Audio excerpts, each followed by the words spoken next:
Hey, hey, hey, welcome back, everyone. You're listening to Charles and Alice, the podcast where two friends sit down, grab a virtual cup of coffee, and just chat about everyday English. I'm Charles. And I'm Alice. And honestly, Charles, I'm starving today. So the timing of this episode could not be more perfect. Oh, that's funny, because today we're diving into something that, I think, makes a lot of English learners really nervous. We're talking about English at the restaurant. Yes, ordering food, reading menus, dealing with waiters, splitting the bill at the end. It can be a whole adventure. It really can. And look, before we get into it, if you're new here, hit that subscribe button. It costs you nothing, but it helps us a ton. And if you've been with us for a while, well, you already know the drill. You know what? I think this might be one of those situations where you've all been in, right?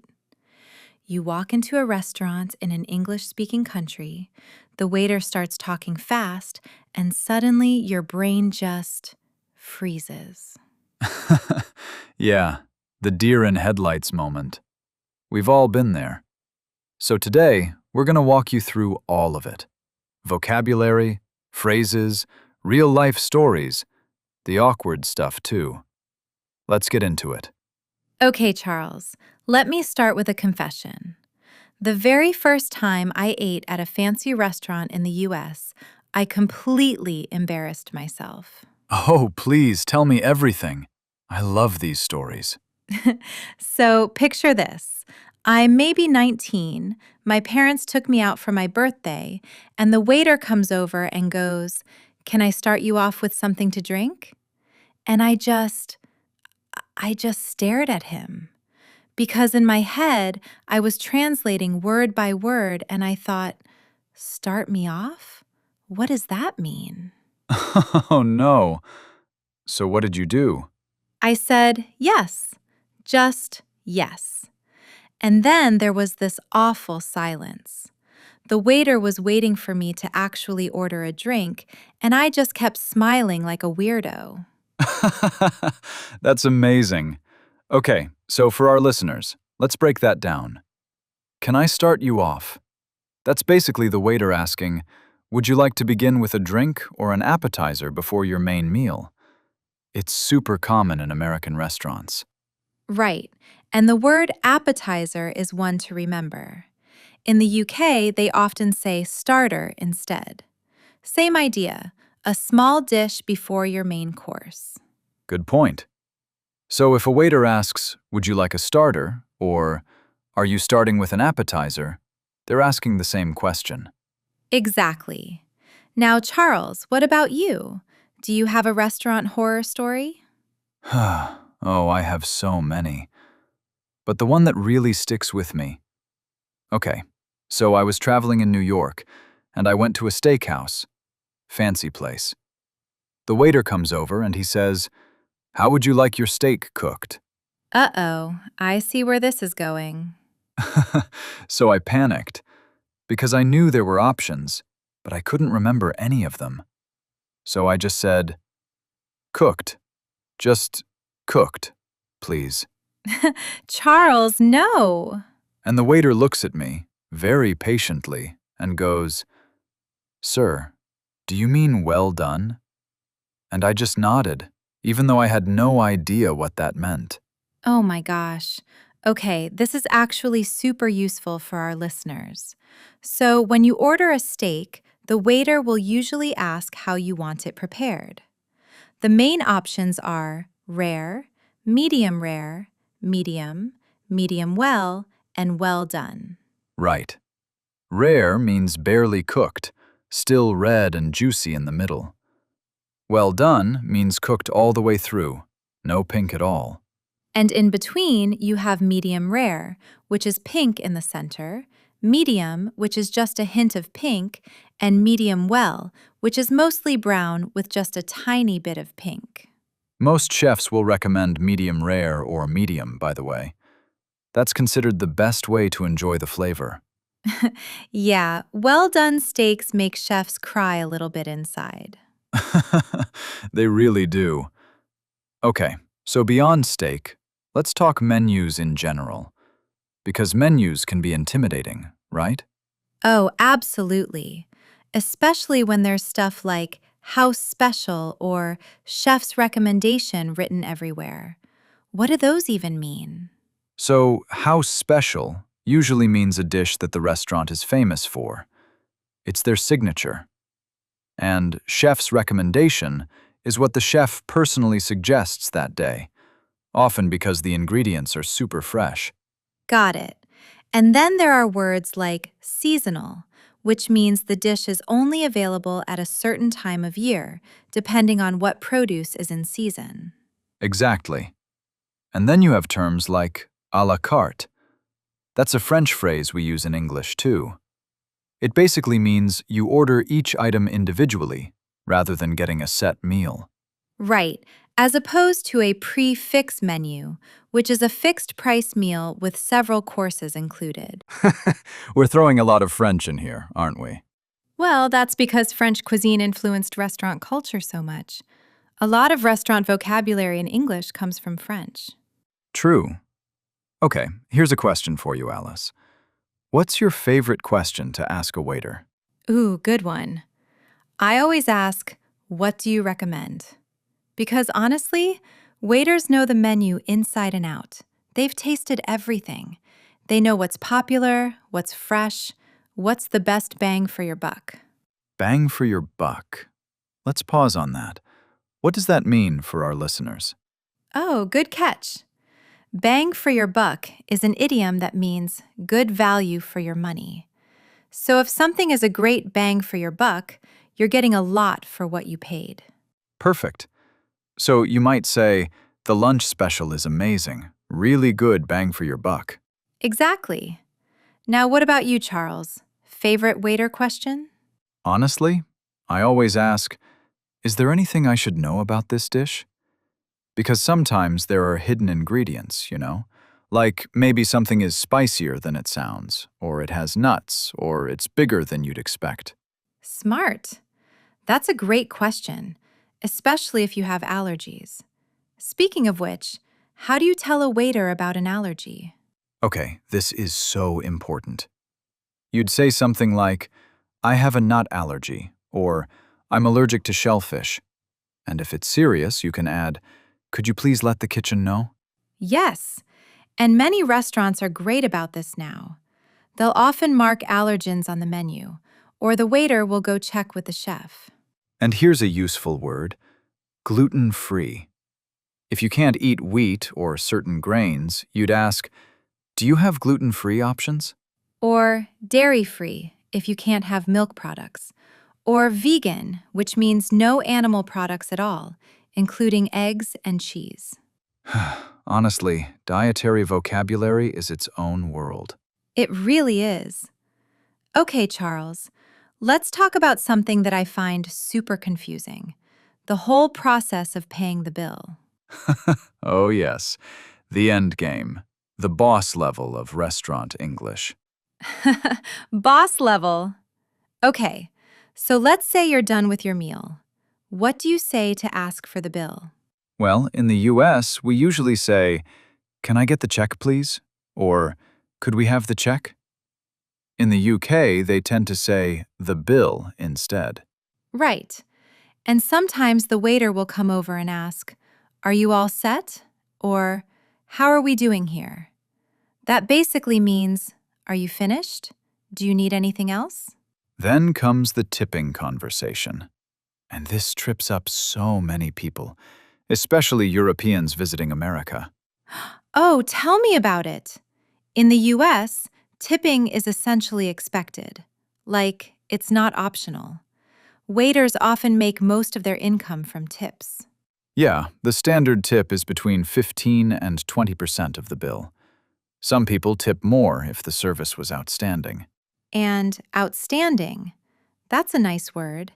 It means exceptional, really impressive.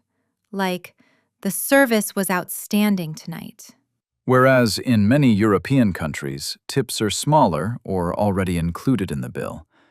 You might just round up to the nearest euro. Exactly. So, this can be a real culture shock when you travel. I remember the first time my cousin from France visited me in California. She left a $1 tip on a $50 meal, and our waiter looked heartbroken. Oh no. I had to explain to her, like, no, you need to leave at least $7 or $8. That's such a good lesson, though. Restaurant culture changes from country to country, so when you travel, it's worth doing a little research beforehand. Definitely. Now, here's another one: splitting the bill. What do you say when you're with a group? Ooh, great question. So if you want everyone to pay for their own meal, you'd say, "Can we split the bill?" Or sometimes, "Can we get separate checks?" Yes. And if you want to divide it equally, regardless of what each person ordered, you'd say, let's split it evenly, or let's just divide it by 4, or however many people there are. And then there's the lovely moment when someone says, "I've got this," or "It's on me." That means they're paying for everyone. Oh, I love that. It's on me. Such a generous phrase. And there's another one: to treat someone. Like, let me treat you to dinner. Right. To treat someone means you're paying for them as a gift or a kind gesture. Okay, switching gears a bit. Let's talk about the actual ordering process. Because in some countries, the waiter is super attentive. They hover, they check in constantly. In others, you basically have to wave your arms to get their attention. So true. In France, for example, waiters tend to leave you alone unless you signal them. It's considered polite, actually. They don't want to interrupt your conversation. Whereas in the US, they'll come by every 5 minutes asking, "How is everything?" Which can feel a little excessive if you're not used to it. Yeah, and the standard response is, "Everything's great, thanks." Or, "We're good, thank you." Even if your food is mediocre. Even then. Which brings up another point. What if something is wrong with your meal? Oh, good one. Okay, so let's say your soup is cold, or your steak isn't cooked the way you ordered. How do you handle that politely? I'd say something like, "Excuse me, I'm sorry to bother you, but my steak is a little undercooked. Could I get it cooked a bit more?" Undercooked means not cooked enough. The opposite is overcooked, too cooked, often dry or burnt. And being polite is key. You don't want to be confrontational. Most waiters and chefs are happy to fix the problem if you're kind about it. Yes, and another phrase I love: could you send it back to the kitchen? That's a polite way of saying you'd like them to redo the dish. Right. And on the flip side, if everything is amazing, you can compliment the chef. You'd say, "Please send my compliments to the chef." That's such a classy phrase. So fancy. I love it. Okay, Alice, what about drinks? Because I think drinks vocabulary trips a lot of people up. Oh, huge topic. So, first, in the US, when you order water, you might be asked, tap or bottled? Tap water is free. Bottled water you pay for. And if you want it cold, ask for ice water or water with ice. Otherwise, you might get room temperature water in some places. Then there's still or sparkling water. Still means flat, regular water. Sparkling means with bubbles, carbonated. For coffee, you've got endless options. Espresso, Americano, latte, cappuccino. And then sizes like small, medium, large. Or in some chains, tall, grande, venti. Don't even get me started on Starbucks vocabulary. That's a whole episode. We'll save that for another day. But here's a useful phrase. With cream or with milk. Sometimes black if you want it plain. And for tea, hot tea or iced tea. In the American South, sweet tea is basically iced tea loaded with sugar. Loaded. Good word. To be loaded with something means to have a lot of it. Like, this burger is loaded with cheese. Okay, here's one more area I want to cover: fast food and casual dining, because the language there is different from fine dining. Oh, yes. In fast food, you'll hear for here or to go. That means, are you eating at the restaurant or taking the food away? In the UK, they'd say eat in or take away. Same idea. Right. And combo or meal, that usually means the sandwich plus fries and a drink for one price. And upsize or make it large means you want a bigger version. Bigger fries, bigger drink. Which is sometimes a trap. You think you're saving money, but really you just bought way more food than you needed. Story of my life. Okay, one more thing: leftovers. Yes. So if you can't finish your meal at a sit-down restaurant, you can ask for a to-go box or a doggy bag. Doggy bag. That's such a funny phrase. It comes from the idea that you're taking the food home for your dog, even though most people eat it themselves later. Exactly. So you'd say, could I get a box for this? Or, could I get this to go? Or simply, could I take this home? And in some cultures, taking leftovers home is normal. In others, it might seem strange or even rude. So again, context matters. Honestly, this is one of those topics where the language is just the tip of the iceberg. The culture around food is so rich and so varied. The tip of the iceberg. Let's flag that one. It's an idiom meaning that what you see is only a small part of something much bigger. Yes, like restaurant vocabulary is just the tip of the iceberg when it comes to food culture. Perfect example. Okay, Charles, let's do a quick word tour. Let's go back over some of the key phrases we covered today. Great idea. So first we had, can I start you off? What does that mean again, Alice? That's when a waiter asks if you want to begin with a drink or an appetizer. A super common opening question. Right. And we talked about how to order steak. Rare, medium, medium well, well done. From least cooked to most cooked. Yes, and then we had bang for your buck, which means good value for your money. You'd use it for any kind of purchase, not just food. Like, this phone is great bang for your buck.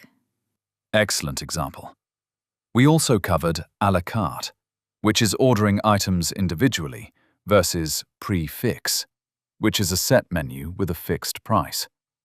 Then there's outstanding, meaning exceptional or really impressive. The service was outstanding. And we discussed paying. Can I get the check in American English? Or can I have the bill in British English? Plus phrases for splitting the bill. Let's split it evenly, or can we have separate checks? And the very generous, it's on me, meaning I'm paying for everyone.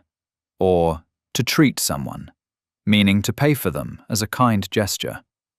We also had undercooked and overcooked, too little or too much cooking, useful when something needs to go back to the kitchen. And then loaded with, meaning full of something. This pizza is loaded with cheese. Plus doggy bag or to-go box for taking your leftovers home. And finally, the idiom, the tip of the iceberg, meaning the small visible part of something much larger. That's a lot of vocabulary, honestly. Don't worry if you can't remember it all at once. Just pick 2 or 3 phrases that feel useful and try them out next time you eat out. Exactly. Practice in real situations. That's how the language sticks. Okay, so here's our question for you today. We want to hear your stories. Yes! Have you ever had a funny, awkward, or memorable experience at a restaurant in an English-speaking country? Maybe you ordered the wrong thing by accident. Maybe you didn't know how much to tip. Maybe you said something hilarious without realizing it. Or maybe you had a really beautiful moment, a kind waiter, an incredible meal, a conversation that changed your day. Drop your story in the comments below. We read them honestly. And sometimes we even share our favorites in future episodes. So go ahead, tell us. We can't wait to hear what you've experienced. Well, Charles, I think that's a wrap. My stomach is officially growling now, by the way. Mine too. After all this restaurant talk, I'm seriously considering going out for dinner tonight. Same. Okay, listeners, before you go, if today's episode helped you learn something new, please give us a thumbs up. It really does help the channel grow. And if you haven't subscribed yet, what are you waiting for? Click that button, ring the little bell so you don't miss our next episode, and join our growing community. We've got something really fun coming up next week. I won't spoil it, but let's just say it's a topic a lot of you have been asking about. Ooh, mysterious. You're gonna love it. Until then, keep practicing, keep listening, keep talking. Every little conversation makes you better. And remember, making mistakes is part of the journey. Even native speakers stumble sometimes. Especially when ordering steak, apparently. Hey now, leave my steak story alone. Never. Okay, everyone. Take care of yourselves, take care of each other, and we'll catch you in the next one. Bye for now. Bye!